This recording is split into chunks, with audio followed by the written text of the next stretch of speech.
8:36 de la mañana y como hemos anunciado, Óscar Matute está con nosotros en el día de hoy. Él es diputado de Euskal Herria Bildu en el Congreso. Óscar Matute, ¿qué tal? Egunon, Guzti, hoy, muy bien. Egunon.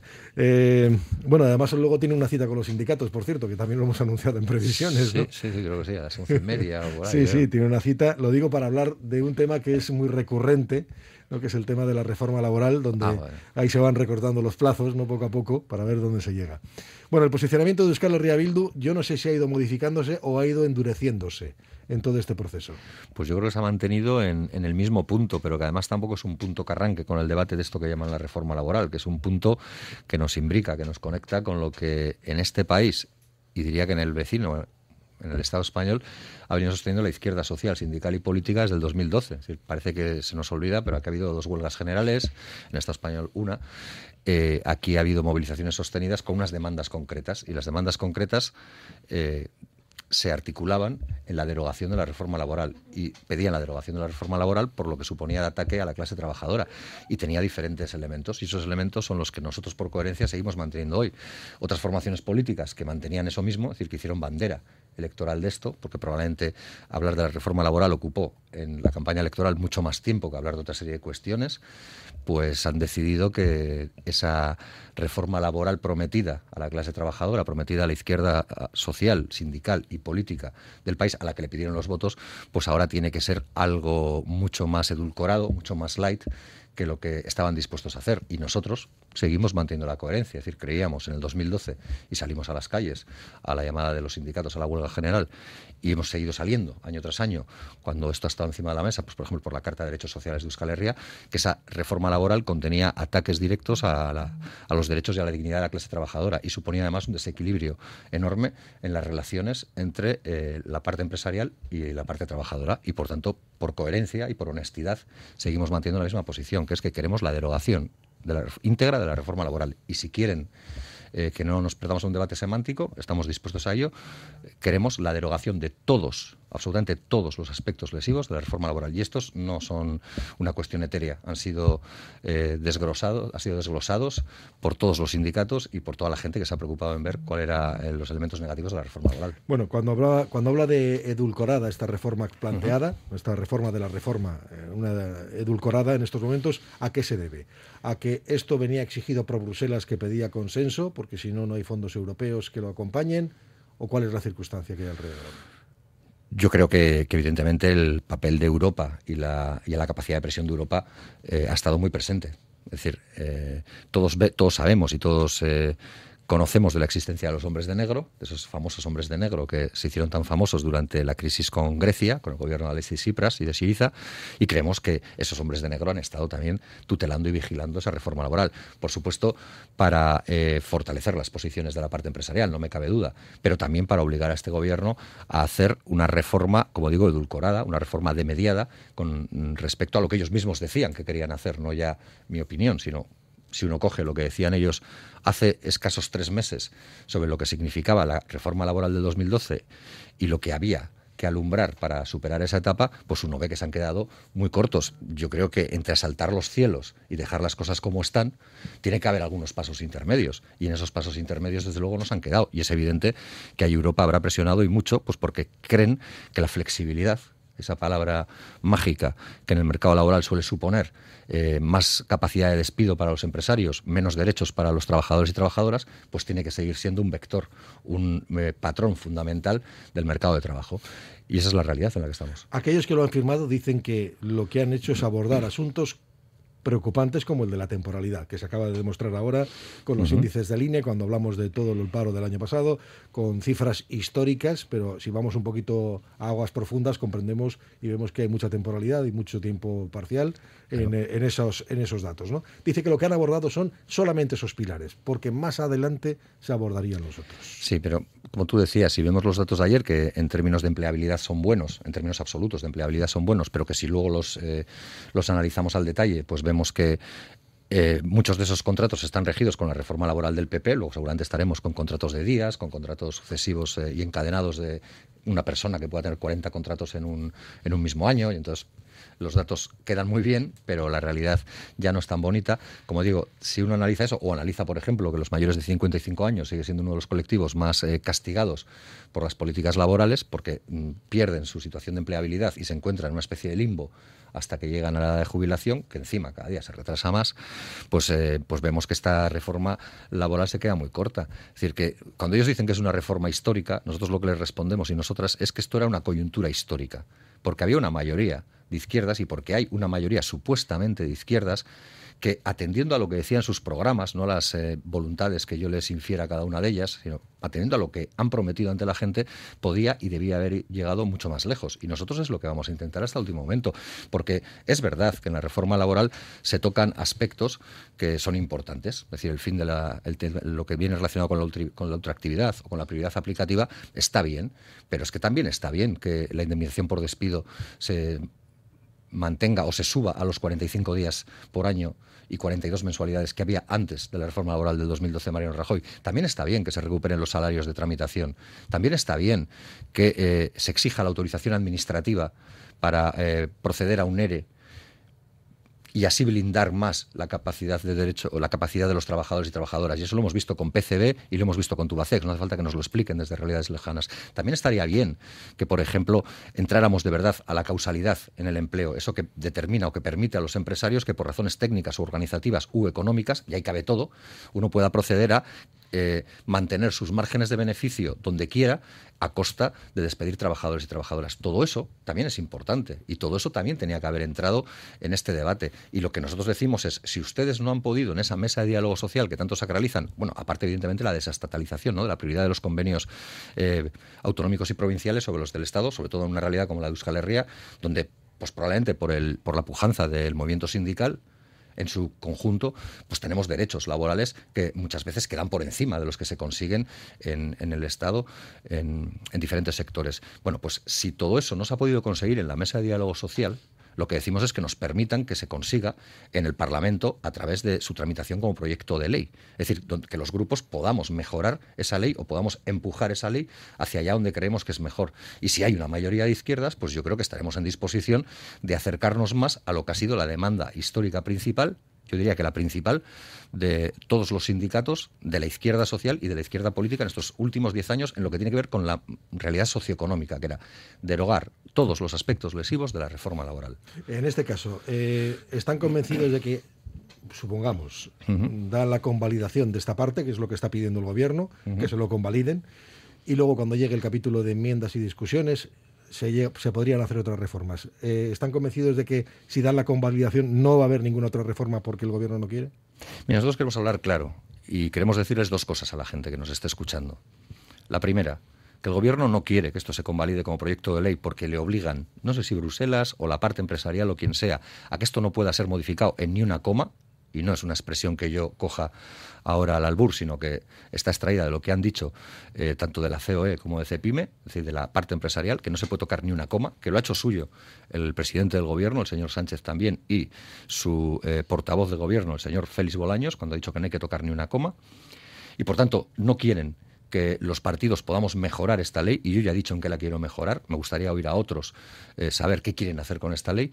Pero es que además creemos que este modelo de negociación, esta especie de acuerdo que pasa por encima incluso de la voluntad popular de la ciudadanía, porque a nosotros y a nosotras, a los que estamos en el Congreso de los Diputados, la gente nos ha votado. A la COE no la ha votado nadie.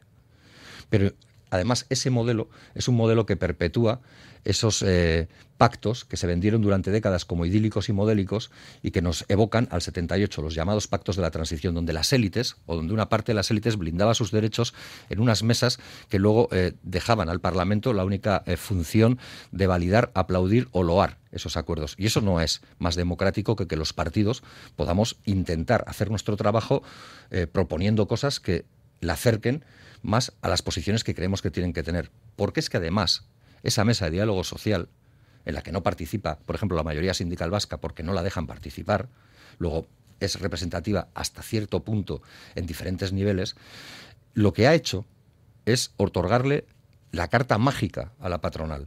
Porque si tú sales diciendo que esta reforma laboral es histórica porque se ha conseguido en el diálogo social y que esté la parte empresarial es importante, algo que no pasó, por ejemplo, a la inversa en el 2012, cuando a los sindicatos se les dejó fuera la reforma laboral del Partido Popular y no pasó nada. Si tú, como digo, a la parte empresarial le das ese poder, tú le estás diciendo a la gente que la parte empresarial tiene la capacidad para no querer alcanzar ningún acuerdo durante al menos 1 o 2 décadas, porque eso es lo que nos estamos jugando. Aquí no nos estamos jugando, y conviene no engañar a nadie, por eso decía que yo quiero hablar claro. Aquí no nos estamos jugando un pasito para luego dar otros pasitos más en esta legislatura. Si esto ha costado 2 años y es tan histórico porque está la patronal, ¿quién nos dice que la patronal no va a decidir que ya no quiere jugar ni reunirse durante un largo tiempo porque sabe que sin su aval lo siguiente que pudiera salir ya no sería tan histórico y ya no sería tan aplaudido? Ha mencionado usted antes... Y eso es una capacidad de veto, sí, sí. Eso no es diálogo. Usted ha mencionado antes precisamente que algunos aspectos de los que se han planteado le resultan positivos. ¿Esta reforma es mejor que lo que había antes o no? ¿La reforma que plantean es mejor de lo que había antes o no? Sí, a mí eso me recuerda a un partido de fútbol, o una eliminatoria copera, ¿no? Por ejemplo, que aquí tenemos mucha afición a lo de la Copa y además ahora estamos muy subidos con los resultados del Athletic en estas cosas. Esto es como si te meten 7-0 en el partido de ida, en el partido de vuelta ganas 1-0 y te quedas satisfecho. Pues la conclusión es que has quedado eliminado, porque el montante de la eliminatoria es 7-1 a favor del contrario. Es decir, que tú hayas recuperado ahora algunos elementos no significa que hayas equilibrado la desigualdad evidente que hay en la capacidad de incidencia, presión y decisión de la patronal con los sindicatos. Y como digo, era un momento en el que podías hacerlo, porque dentro de 2 años no sabemos qué gobierno va a haber. Sí sabemos una cosa, que la gente de izquierdas, al menos la gente de izquierdas, suele ser bastante exigente con su voto y suele ser bastante crítica con lo que se ha hecho con su voto. Y si tú le has prometido hacer unas cosas y no las haces, probablemente una parte de esa gente de izquierdas entienda que no has podido ir más lejos. Pero otra parte de esa gente de izquierdas hará la lectura de que había una capacidad real de poder haber ido mucho más lejos, de haber empatado esa eliminatoria en términos cuantitativos, y no lo has hecho. Y si llega a esa conclusión, probablemente te retire su apoyo. Y si te retira su apoyo, pues te lamentarás, pero gobernarán otros. Y quienes gobernarán, desde luego, no serán agentes que nos den mayores alegrías a la clase trabajadora. La baza con la que se juega, o con la que están jugando, con la que les están haciendo advertencias, es que si esto no se convalida, si esto no sale adelante, nos vamos a quedar con lo anterior. Ya, pero es que España... Bueno, eso no es del todo cierto. Esa misma baza ya la utilizaron en los presupuestos que Sánchez presentó cuando gobernaba en solitario tras la moción de censura de Mariano Rajoy, y que no fueron aprobados y que motivaron que hubiera elecciones nuevamente. En ese contexto, estoy hablando del 2018-2019, quienes votaron en contra fueron Esquerra Republicana de Cataluña y Euskal Herria Bildu, seguramente que en otras fuerzas políticas.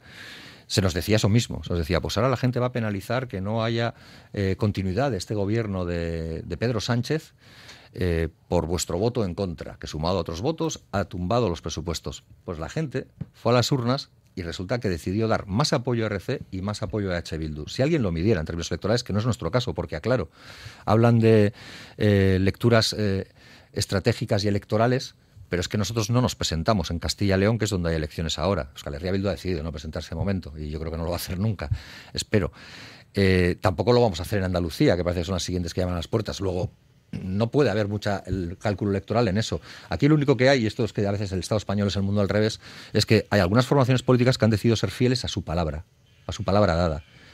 Y nosotros estamos siendo fieles a nuestra palabra dada. Y seguramente en Euskal Herria no hay que explicar que cuando uno da la palabra está obligado a cumplirla en nuestro trato cotidiano. Pues nosotros queremos mantener esa tradición, la de ser leales a nuestra palabra, y vamos a cumplir nuestra palabra. Y nosotros fuimos al Congreso diciendo que queríamos que se derogara íntegramente la reforma laboral, arrancamos el acuerdo a las formaciones de gobierno el 20 de mayo del 2020 para que se derogara la reforma laboral. En diferentes momentos en el Congreso de los Diputados les hemos preguntado a ver si iban a derogar la reforma laboral y nos han dicho cosas tan explícitas y literales como: sí, señor Matute, derogaremos la reforma laboral hace 3 meses por boca de la ministra de Trabajo, y lo que queremos es que cumplan su palabra, porque creemos que eso es lo mejor que le podemos devolver a la ciudadanía vasca. Y también por extensión a la ciudadanía del Estado español, por cuanto sufrimos el mismo marco. Y este es un marco que determina también las relaciones laborales. Y es lo que vamos a hacer. ¿Está secuestrado Euskal Herria Bildu por los sindicatos vascos mayoritarios? Pero si Euskal Herria Bildu salió a hablar de la reforma laboral antes de que los propios sindicatos emitieran su opinión. Y Euskal Herria Bildu fue la primera formación política en decir que esta reforma laboral era insuficiente. Y para quien todavía tenga alguna duda, le diré que como por la escuela hemos pasado todos con mayor o menor fortuna, todos sabemos que lo que no alcanza el 5 no es suficiente y seguramente no es lo mismo un 0 que un 4, pero no deja de ser insuficiente y así te aparece reflejado en el boletín de notas, pues nosotros dijimos que esta reforma era insuficiente y que en estas condiciones no podíamos aceptarla. A partir de ahí, los sindicatos hicieron su valoración y señalaron que como esta reforma, los sindicatos, digo en este caso la mayoría sindical vasca, también la hicieron comisiones y UGT, pero ellos participaban de la mesa de diálogo social. Pues como digo, la mayoría sindical vasca después salió a hacer su propia valoración y les ha motivado o les ha llevado a hacer movilizaciones. Y nosotros estamos de acuerdo con lo que dicen. O podríamos decir que ellos están de acuerdo con lo que nosotros y nosotras decimos. No nos ha secuestrado nadie. Euskal Herria Bildu es un movimiento plural donde seguramente encontraremos militantes de Euskal Herria Bildu que a la vez lo son de diferentes sindicatos, incluso de algunos que no son de esa mayoría sindical. Pero todos tenemos muy claro que como formación política de izquierdas nos debemos a nuestra gente, nos debemos a los compromisos adquiridos con la gente y nos debemos sobre todo a la voluntad de construir realidades que transformen lo que hay, no que la mejoren un poquito, sino que la transformen, porque lo que va a venir en los próximos años no es nada comparable con lo que hemos vivido, porque la digitalización ha llegado para quedarse, porque vamos a vivir profundas transformaciones también por la crisis derivada del cambio climático que van a obligar a recomponer todo nuestro tejido industrial, todo nuestro tejido o toda nuestra realidad laboral. Y ante eso, o tenemos instrumentos desde ya, ahora que se puede, que hay mayoría de izquierdas, que blinden los derechos de los trabajadores y trabajadoras, o mucho nos tememos que también en ese proceso de transformación, para los más veteranos que estén escuchando esto, les recordará lo de la reconversión, nos podemos llevar por delante la dignidad y los derechos arrebatados a la clase trabajadora durante mucho tiempo. He utilizado la frase secuestrado porque es una que utilizaba Pepe Álvarez, lo utilizó aquí con nosotros en una entrevista y ayer lo repetía precisamente el secretario general de UGT. Sí, ¿no? pero yo creo que eso denota nerviosismo. Yo creo que eso denota nerviosismo porque quien ha participado de este acuerdo y tendrá que explicar si estaba o no secuestrado por lo que pudieran decir desde Bruselas o por lo que pudiera exigir la COE serán los sindicatos que han participado. Yo no lo voy a hacer. Yo imagino que ellos han negociado lo que han podido. Lo que sí que le diría a todo el mundo, desde a la persona que ha utilizado esa expresión, como a cualquier otro que pueda pensarlo, es que seamos honestos todos y todas. Es decir, que lo que decimos en público lo sostengamos en privado y viceversa, que lo que decimos en privado lo sostengamos en público. Porque a nosotros se nos ha reconocido, por parte de gente que ahora sale defendiendo esta reforma laboral como lo único posible, que era insuficiente en muchos aspectos.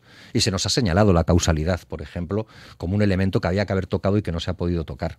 Y se nos ha señalado también que toda la parte de los despidos queda absolutamente coja y sigue siendo injusto, porque deja mucha gente, que aquí no estamos hablando solo de teorías políticas, deja mucha gente tirada. Porque no es lo mismo que te indemnicen con 20 o 33 días por año y con un tope de 22 que te indemnicen con 45 días por año y un tope de 42 meses. Sobre todo cuando tienes, como decíamos antes, 56, 57, 58 años y cuando tu vuelta o tu reingreso en el mercado laboral se hará más difícil. Pero, sin embargo, necesitas seguir viviendo y seguir teniendo recursos para poder llegar a la jubilación que te mereces porque te la has currado. Y eso es lo que también estamos peleando. Entonces, yo a toda esa gente que dice esas cosas le pediría que sea honesta. Nosotros estamos diciendo lo mismo en público que en privado. Nadie va a encontrar una declaración de Euskal Herria Bildu o nadie va a poder sostenerme frente a frente que nosotros en privado hayamos dicho cosas diferentes de las que estamos diciendo en público. ¿Cree que saldrá adelante la reforma? No lo sé, están haciendo números y luego pues cuentan con la inestimable ayuda de la cuasi extinta Fuerza Naranja, ¿no?, de Ciudadanos. Entonces, pues puede que le den los números, pero a mí eso no me preocupa.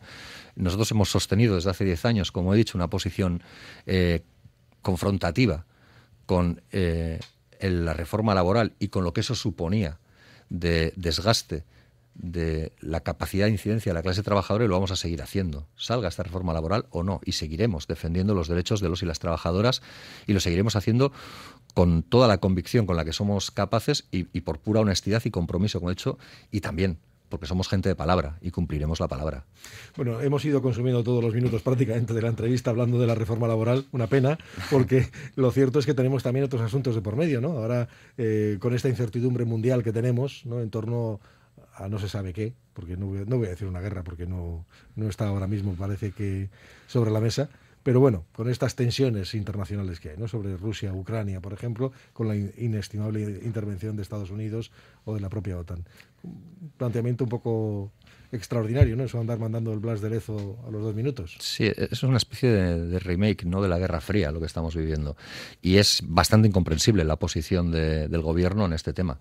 O sea, mandar a la fragata Blas de Lezo y creo que a otro buque que se llama Meteoro a participar de eso cuando no es ni siquiera requisito obligatorio por su propia permanencia en la OTAN, ¿no? Aquella de OTAN de entrada no. Pasaría lo mismo con la reforma laboral de entrada no.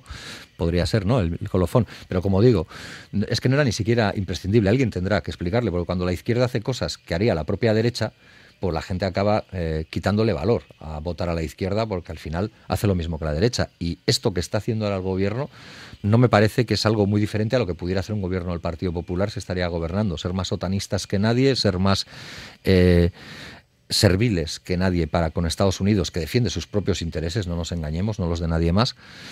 Y es bastante incomprensible. Ya lo de que la fragata se llame Blas de Lezo y tal, pues yo creo que cae en lo anecdótico, ¿no? Si supieran que además en Lezo gobierna Euskal Herria Bildu con mayoría holgada, y sí que si hay algún Blas en Lezo, pues probablemente el tal Blas de Lezo sería votante de H. Bildu casi por probabilidad, pues ya les da un mal, pero dejémosle que bastante tienen. No sé si irá la cabra también en el barco. Bueno, pues estas son algunas de las cuestiones. Hay una espinita que tengo clavada, yo la tengo varios días clavada. ¿Por qué razón informes como el de Foesa, por ejemplo, que habla de 11 millones de excluidos prácticamente en España, no es el centro de las discusiones en el Congreso de los Diputados? Pues estoy muy de acuerdo contigo. Yo lo saco siempre que puedo. Me parecen informes que, aparte de estar bien trabajados, y eso no significa que tengas que sentir adoración absoluta por quien lo hace, creo que es Cáritas y Foesa quien lo hace, me parece que están bien trabajados y que aportan una foto que nadie quiere ver.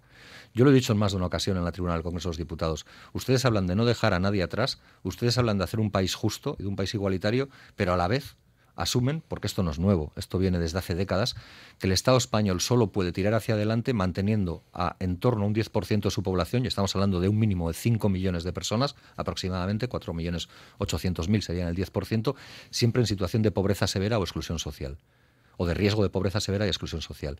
Ahora mismo ha aumentado mucho con el efecto de la COVID o con el efecto, digamos, de la crisis derivada de la pandemia. Y estamos ya casi en 10 millones. Yo creo que la pregunta que cabe hacerse es ¿qué Estado que se dice social y democrático de derecho, que se dice capaz de no dejar a nadie atrás y de buscar una redistribución de la riqueza efectiva, es capaz, a su vez, de mantener a una parte de la población en esa aspiración vital de no dejar de ser nunca pobre, pero pobre de solemnidad? A mí me revela, y por eso seguramente mantenemos las posiciones que mantenemos en muchos temas, incluido de ese del que hemos ocupado tanto tiempo en esta tertulia o en esta entrevista hablando. Pero vamos a seguir haciéndolo, porque yo no me conformo con esa realidad.